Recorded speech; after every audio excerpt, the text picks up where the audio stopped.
Welcome to another almost Sunday Night Live. Now, if you've been watching the last 2 or 3 Sunday Night Lives, it is summertime here in Michigan, and I am taking the opportunity to squeeze all the juice out of my Sundays. So I am pre-recording these episodes for you just through the summer so that I can enjoy my summer here in Michigan. And then I promise I will be back live come the fall. But here's the deal. If you are new here, please subscribe. And I promise you the live shows are even more fun than what you're going to experience today. And if you've been here before, thank you so much. Be sure you hit that thumbs up and make sure you're sharing the page because that helps us to get more people to get the message out for health and wellness. And of course, just thanking you for being patient with me while I enjoy my summer. So listen, we're going to talk about some things today that I need every one of you to listen up because we've been talking a lot lately about all of the different ways that we can be healthy. What is your thing? What is your one thing?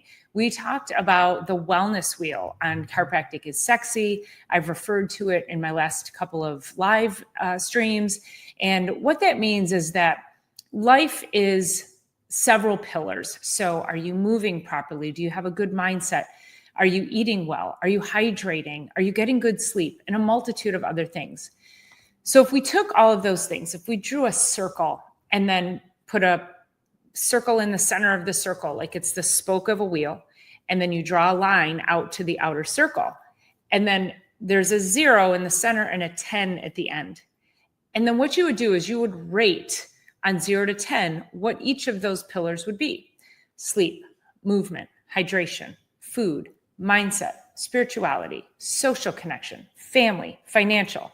You can put anything you want around that circle, and then you have to rate it. And the idea is that if you go 0 to 10, and you do that all the way around, and let's say a couple of them might be a 5 or a 4 or a 2 or a 7. And now if you try to connect the dots, you don't make a very good circle. And if you think about that, you're never going to get anywhere on a broken wheel or a flat tire. So today's episode, I want to talk about what is your one thing.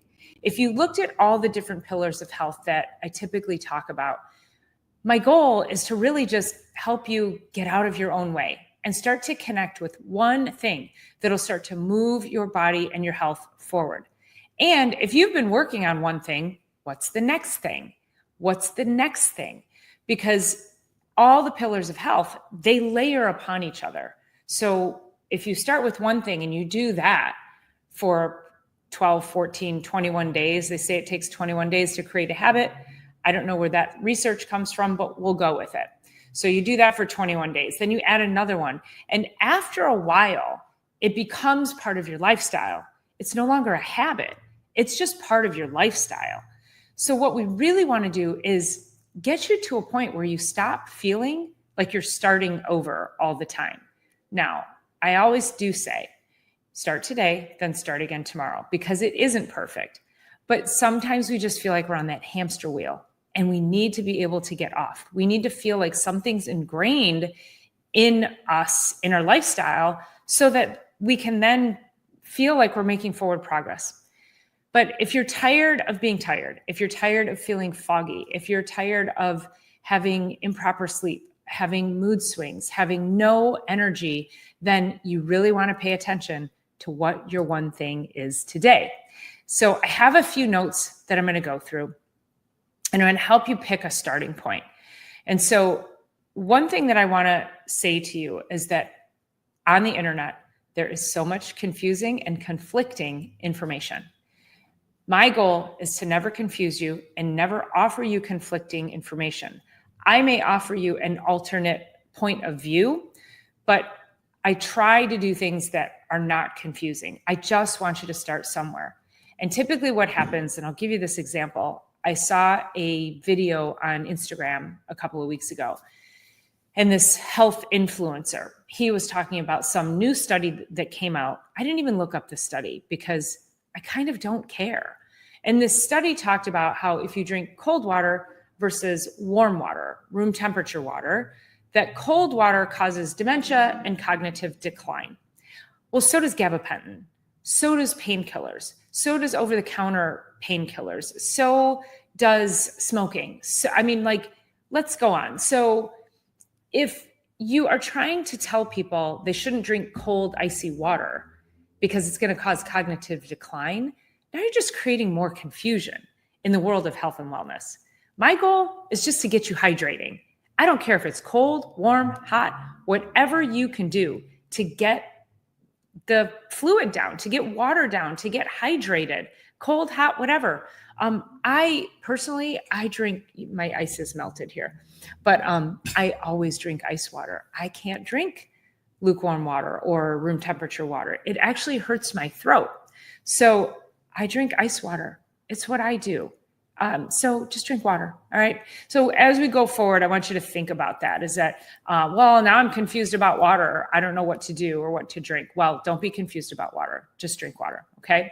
And if you have any questions, if you have any conflicting information like that, eggs are good, eggs are not good, beef is good, beef is not good, you just message me and let's go ahead and put an end to whatever the crazy, conflicting, confusing information is for you. So let's talk about this all or nothing mindset. I feel like we've been conditioned to think that it's got to be all or nothing. We have to have somebody pick us up by the feet and shake us upside down in order for us to get our lives together. Some people do really well with that kind of an extreme. In fact, you probably know some people like that. They're like, smoking is a good example. There are some people who they're like, I just made a decision to quit smoking one day, and they did, and they never went back, and it's been 20, 30 years, whatever it is, and they've been successful at it. That is an all or nothing, and that's great if you can do that.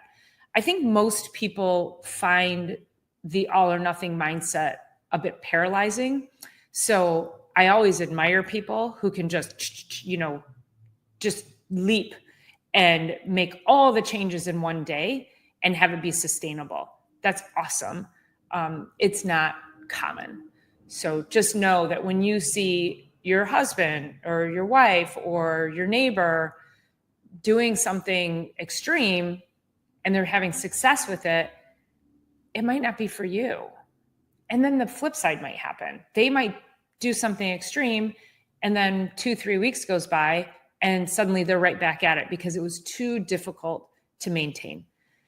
So this all or nothing, we can't let it paralyze us. We have to start thinking about chunking it down.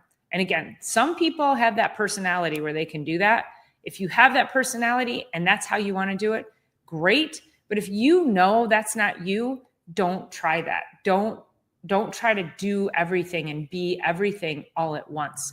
So figure out what's going to work for you the best in order for you to actually gain traction and move forward in your health. And then, of course, the one thing is it's your thing. Again, you have to look at, maybe you're somebody, you're like, I drink a ton of water every day, but I don't really move my body very much. Or I eat too much processed foods, or I drink too much pop, or I'm having foods or drinks that have artificial sweeteners in them.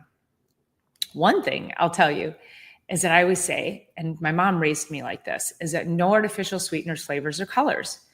If you can start there, oh my gosh, you will eliminate ultra processed foods. You'll eliminate drinks that have ingredients that don't serve you. If you can just think of that, that is a great one place to start. I know it's 3 things: no artificial sweeteners, flavors, colors, but it's easy to remember. And like I say, it eliminates a whole host of things that could be damaging your health. So if that's your one thing, if for you it's food and fluid intake, I would always recommend starting there. Then the next thing would be just hydration in general. You know, our body is electrical. Like we're just nothing but energy. Our cells are constantly moving, and we need water. We need hydration for our cells to stay plump, for all the biochemical processes to function the way they need to. We need water for our body to heal. We need fluid for our brains. We need fluid to move things through our intestines so we can have regular bowel movements. Many people that are constipated or have bowel issues, most of them that come in to see me are underhydrated. dramatically underhydrated. I have a patient who came in and that was the case. And I said, how much? You have to be careful. Like if I say, do you drink enough water during the day? Enough water to somebody is a very different, it's enough to them. But if I say, how much water do you drink in a day? And this one woman I'm thinking of, she said, oh, I drink 2 of those 8-ounce bottles. And I go, oh, 2. Wow. Okay. So that's 16 ounces. You know, the rule of thumb is half your body weight in ounces in order to have your body functioning properly. We also need this fluid to flush out the toxins that we're exposed to in our air. We need it to flush out the toxins from our food. We need it just to flush things through the body. So it's really important from a detoxification perspective that we get enough hydration. And then especially here in the summertime, we're sweating a lot. We're losing a lot of fluid. We're losing minerals, salts through our body. I don't know if you've ever like sweated a lot and then maybe the sweat dried and you had like some white residue. That's all minerals coming out. That's salt coming out of your pores. So you have to replenish that. So a little tiny pinch of sea salt in your water. I fill this every day. I think this is 32 ounces. And I put a scoop of creatine in here, 4,000 units of 4,000 grams of or milligrams of vitamin C and a half a packet of my electrolytes. And I drink that every day. If I'm going to be sweating, going to hot yoga, riding my mountain bike, or be outside working in the yard for a few hours, I'll put a whole packet of electrolytes in. And then I drink it slowly over time. So the electrolytes, because they have sodium in them, they're going to cause your body to retain more water. And when it does that, you get more hydration. So thinking about that, like using hydration as a tool, probably don't need as much if you're not outside sweating your butt off, but most of us are outside here in the summertime, or at least you should be getting outside and getting some sunshine. I will also say sunshine is a pillar. You have to get sun exposure. And we need to stop slathering our bodies with sunscreen. The problem with that is these sunscreens have so many chemicals in them and they get absorbed and into your body and into your blood. So they're actually considered what we call hormone disruptors. So they can cause disruption of hormones, whether it's in your kids. This is part of the reason we're getting our young girls who are starting periods early or they're growing breasts early. We get early puberty in boys. And then, of course, with women, we get crazy issues with infertility. We can have our periods can be completely off kilter. And then going through the process of perimenopause and menopause can also be like this crazy hormonal roller coaster. So I always say, like, get out, get some sunshine. And I saw a news piece the other day. They were talking about sunshine and warning against getting any sunshine at all. And if you let your kids go outside, you should make sure they stay in the shade. And I'm like, good luck with that. So you can use a mineral sunscreen, but I always recommend getting some sun exposure without the sunscreen, because then you can really get 10 minutes of sun exposure to the skin can produce 40 to 50,000 units of vitamin D. So it's the most natural way that we can get our vitamin D. So I really recommend taking advantage of the sunshine while we have it. The next thing is sleep. And of course, we can't reset our hormones and we can't heal anything until we fix our sleep. And sleep typically, and I think it was about 2 weeks ago, and I did a video, a Sunday night pre-recorded live on sleep. And I talked about that 2 a.m. wake up. And the problem with the 2 a.m. wake up is that is cortisol. It's a cortisol burst in the middle of the night. And it's because your body has been under so much stress during the day that it doesn't know, your adrenal glands don't know how to regulate themselves. They don't know that 2 a.m. isn't the time to party. And so they put a burst of cortisol out, and then you're awake for 2 hours because it takes about 2 hours for that to leave your system. So if you're getting that, then this is a stress issue. This is your stress response. So pay attention to sleep. And also Enough with the excuses of, well, I've never slept well. Just because you've never slept well doesn't mean that you shouldn't fix it. And I think a lot of people feel frustrated and they feel like there's no answer for that. There's no answer for improper or poor quality sleep. And I'm here to tell you that there is. There's definitely ways. I've had multiple videos that I've done on sleep, how to re-regulate sleep, and you feel free to go back onto my page and reference some of these videos. But we have to get sleep going because you can't get good quality sleep on fumes. And if we think about it like this, if we go into the stress response, that is constantly being chased by a saber-toothed tiger. We are constantly being chased by a saber-toothed tiger each and every day. Our body doesn't know the difference between we're stuck in traffic, I have a deadline to meet, I have to get the kids to soccer, I have to pick the kids up from soccer, I have meetings, I have a project due. It does not know the difference between any of those stressors and being chased by a saber-toothed tiger. So if you're being chased by a saber-toothed tiger, your body is wanting to save your life. It doesn't care about bowel movements. It doesn't care about your immune system. It doesn't care about your digestion. It doesn't care about your ability to think clearly. So when you start to put all the pieces together of your brain fog, you're not sleeping well, your digestion is off, you are inflamed constantly, you can't think clearly, you have a hard time remembering things. It's all of those things because of stress. So we need to manage that stress during the day. I was talking to a patient this morning and I told her, I said, one of the things I love is I love visuals, and I don't forgot my balloon. But if I told you to take 10 deep breaths once an hour every single day, you'd be like, yeah, I can do that. I mean, if I said, do you think that's hard? You'd be like, no, how hard can that be? The problem is you'd forget. You'd forget, a whole day will go by, 2 days will go by. And then you're like, oh, Dr. Ruffin said I should do some deep breathing. If you had a balloon, balloons are visual. So go get yourself a pack of balloons, and you can put one on your desk here. You can put one on your counter in the kitchen, put one on the counter in your bathroom, put one next to your bedside.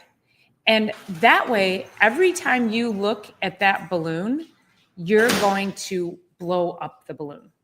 That takes you from fight or flight, and that puts you into parasympathetic rest, digest, and repair. You can go have a seat. Yeah. So we want you from that high stress state during the day. If you can slowly integrate principles and habits and things that help to calm your nervous system, then by the time you lie down in bed at night, that stress level, you haven't allowed so much of it to build up. So it's not going to affect you as much before you go to sleep. So I really recommend getting the balloons and keeping them in strategic places, because now it's that visual reminder. Pick it up once an hour, take a deep breath, and blow up that balloon. That's all you need. Do that once an hour. I promise you, you will notice massive changes. So that is one way to get that stress response. Again, I know, we hear things about, yeah, you should deep breathe. You should do deep breathing exercise. Well, I've done videos on deep breathing in the past. I think most of the time I talk about blowing up the balloon. I may have talked about different cycles of breathing, but to me, I'm like, there's so many different ways to deep breathe, and you really have to teach people how to breathe. And no one's going to remember box breathing, 2-4-8, 2-6, I don't even know. There's so many out there. So again, it's another point of confusion. So if I can give you a balloon, have you blow it up once an hour, you'll find success in that. Now, we just talked about hydration, sunshine, sleep, and stress. That brings us to blood sugar, because if you're not sleeping properly, you actually create a state of inflammation in the body. You throw off your blood sugar, you throw off your gut microbiome, because the body, again, is under stress. And when the body's under stress, you're being chased by that saber-toothed tiger, blood sugar goes up, because what do we need to run? What do we need to run and climb a tree to get to a safe place? We need glucose in our muscles. We need energy. So poor sleep, no sleep, poor quality sleep is perceived by the body as being chased by a saber-toothed tiger And so it's going to increase glucose and change your blood sugar balance. So another reason why also cutting out high sugar, high processed foods, highly refined carbohydrates, really sticking to good high quality protein food sources and vegetables. And maybe like I love potatoes, so I do yellow potatoes in the air fryer. You could do some rice, just avoid things that are in a box, make it yourself. Always make things homemade, keep it clean, but keep it super simple. Food does not have to be over the top confusing, especially when we're trying to eat clean. So with that blood sugar balance, if you can start cutting out some of the things during the day, getting proper sleep, it actually will help your afternoon cravings. Getting up in the morning and either fasting, if you could do like a 16-hour fast, think about that. Super easy. So you stop, you had your last meal at 6 or 7 p.m. and now your next meal could be at noon the next day. That's not that hard to do. You could start with a 12-hour fast. That has actually been shown to have some good metabolic effects on you. So you could do a 12-hour and see how your body responds to that, making sure you're staying very well hydrated, and don't overcompensate with coffee because that can create jitters. That can also throw off your blood sugar. So we want to try to cut that 3 o'clock in the afternoon sugar crash or craving. So the energy crash and the craving that can come from you get up in the morning and you have a glass of juice and you have a piece of toast and some oatmeal, that is such high carbohydrate. And if you're not going out and working like a farmer in a field, throwing hay bales around and running from one end to the next, if you're not burning up that energy, that is going to just whack your adrenals and it's going to throw off your blood sugar. So getting up in the morning, if you have to have something in the morning, I just recommend like something higher protein, some eggs, maybe a piece of chicken, a burger, something that's high in protein. Stop giving yourself all that sugar in the morning because you don't need it. You're not going to burn it off. And then that'll help that mid-afternoon energy and craving, or energy crash and craving. All right. So hydration, sun, sleep, stress, blood sugar. And then the last one is movement. Get up and walk 10 minutes after your meal. So during the day when I'm here at work, I don't go to the gym in the morning. I have to be at my office too early, and then I'm here all day. And then by the time I get home, it's 7 o'clock, and I just don't feel like going and actually exercising. But I might go for a walk after work. But most of the time what I do is I go out and I take a 30-minute to an hour walk during the day. And I take the dog out, and there's a field near my office. And so I try to get that level of just some movement. Walking's amazing. However, I know a lot of people, that's all they do is walk. So I want to encourage you, if you want to make your one thing more than one thing, if we can get you to start doing some weight training, some strength training, some upper body movements that will actually build muscle, build strength in that upper body. What happens if we don't have strength through this movement, and some of you may have already noticed this, is if you tried to get out of a chair, if you just sat on your couch or sat in a dinner chair or a dining room chair and you crossed your arms, would you be able to stand up without using your arms? We rely on our arms. And then, so we lose strength in our legs. And then I have a lot of women who lose strength in their arms. And then they have to do the real rocky thing to, like they got to get momentum to get up and out of the chair. And then it's a 12-step process just to get out of the chair. I have some older women that I get them down on the ground and I say, I want to see you get up. And they can't get up because they don't have the upper body strength and they don't have the flexibility and the mobility. So movement is so critical, and it's more than walking. It really is about gaining flexibility and gaining mobility so that you can move in any direction at any time. And God forbid you fall, you have the ability and the strength to get up, and you also have the ability to recover a lot faster from that. So let's just go back to walking. So that's just my, I love walking. So I'm not bashing on walking. I love walking. But if that's all you're doing, you got to do more. You have to pick one thing that goes beyond just walking. 3 other days of the week, 3 or 4 other days of the week, I'm either on my mountain bike, I'm in the gym, or I'm at hot yoga. So it's a lot of body weight exercises. It's really intense. So everything I do is around building strength, flexibility, and mobility every time. And so I want to encourage you to do that too. So how do we build momentum? What I want you to think about, as I said earlier before I started this video, is that each thing that you do is a layer. So you have to remember that it's progress over perfection. You might go 3-4 days and go, oh my gosh, I'm doing great, and then fall off the grid for a couple of days. And that is okay, because I always say, start today and then start again tomorrow, because you're still making progress. If you go 3 steps forward and 1 step back, that's still progress, because then tomorrow you're going to make 3 more steps forward. So we always want to see you going in an upward trajectory, even though you're going to have some dips. That's okay. That's how life is. We're human. And just think about, you just get out of rhythm a little bit. But what I don't want you to do is beat yourself up over it.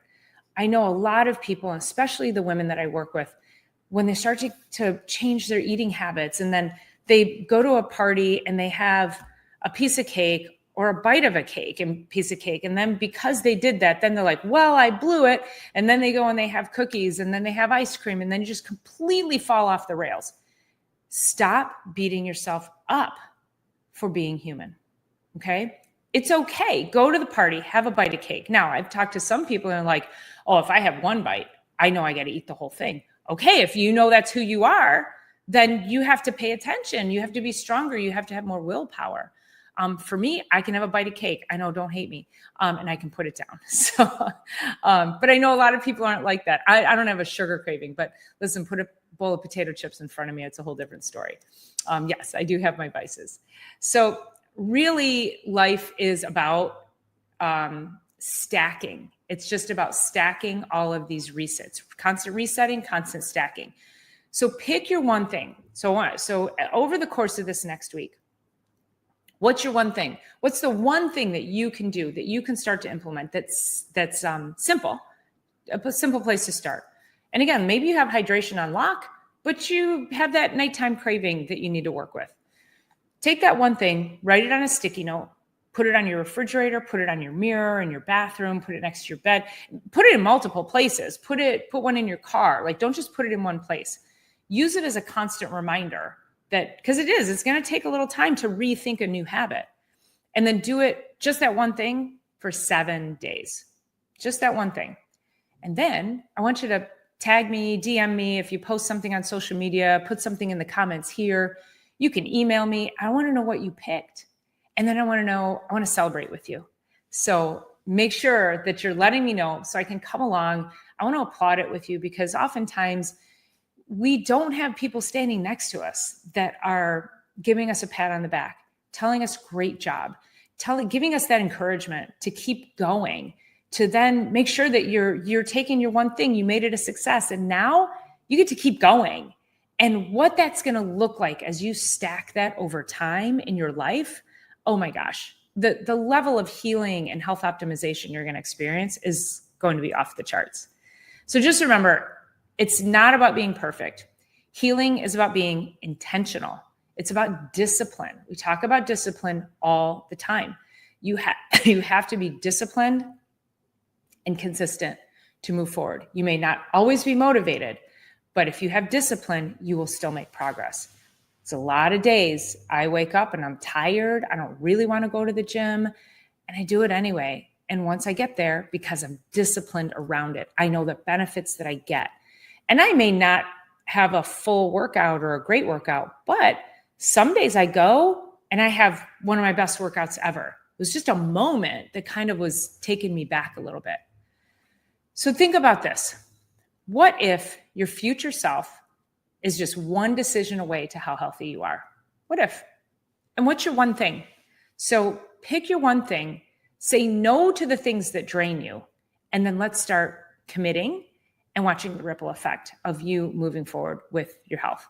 And then, like I say, don't forget, I want to hear about it. So DM me, message me, email me, whatever you need. Leave a comment here, and let's celebrate your victories together and watch you get amazing health, lose the brain fog, get better sleep, start better movement, and just feel more joy and passion in life because you're not running around in pain all the time.